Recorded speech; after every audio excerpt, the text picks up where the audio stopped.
Hi, it's Steve. Today we'd like to show you how to change a broil element on your range. It's a really easy repair. Let me show you how we do it. Now before we begin this repair, the first thing we'll need to do is pull the range forward and also disconnect the power. You can simply unplug it or locate the electrical panel, turn off the appropriate breaker, or remove the appropriate fuses.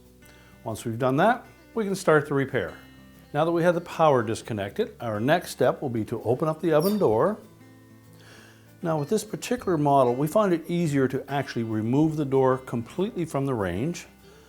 So with the door in the broil position, simply grasp both sides, pull straight up, and then we'll set the door aside. We'll next remove the oven racks.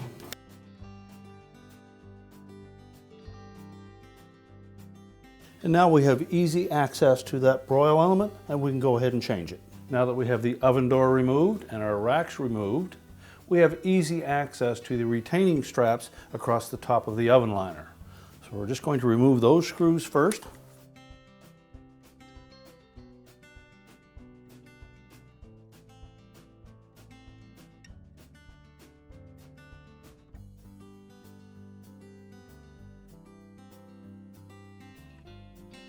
We'll just set those brackets aside. Now before we remove the last screw for that front bracket, we'll also remove these two screws at the back to secure it to the rear wall.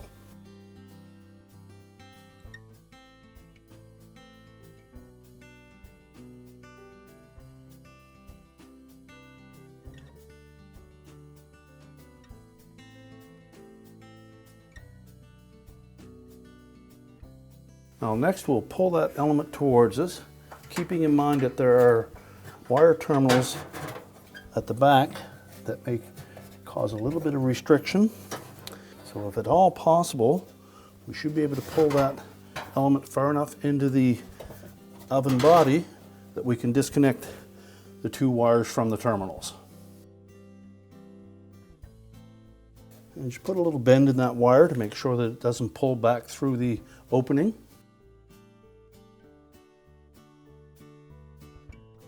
We can now discard the old element.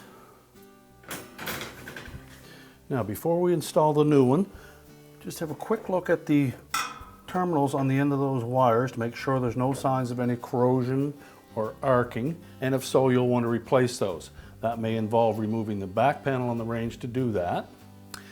Now as well, you want to make sure that they fit very firmly and tight on the terminals on the end of the element. If they appear to be a little bit loose, we'll simply take a pair of needle nose pliers and give them a little bit of a crimp to make sure that we get a good connection.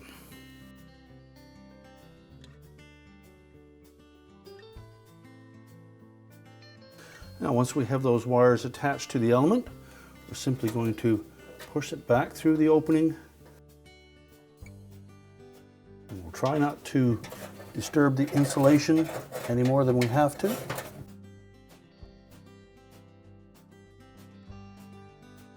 Now once we have it pressed up against the back wall, we'll take those two short screws that we removed from the rear wall and attach it to the mounting tabs.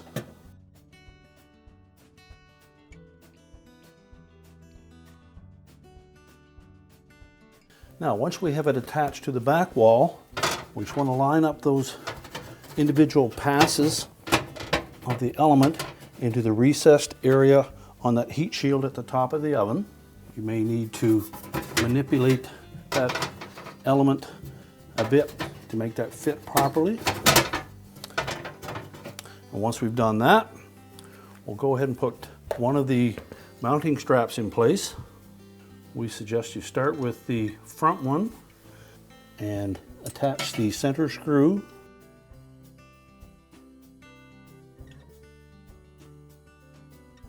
So we'll just start that screw and move the element till it sits flush.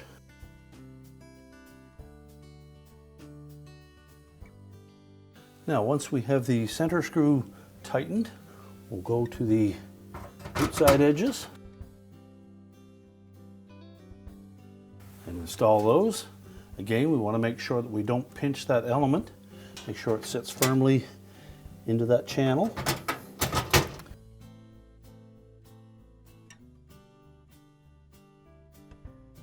Next, we'll install the rear mounting bracket.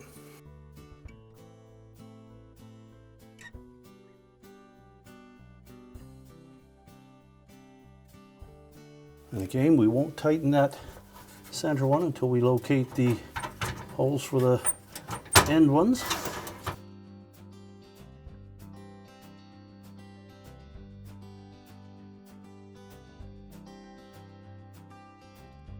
Now that we have the element firmly attached to the ceiling of the oven liner, we're ready to put the racks back in and the door back on. So we'll simply reinstall those racks. And then we'll pull those hinges out to the broil position. And then we can simply slide the door down over those.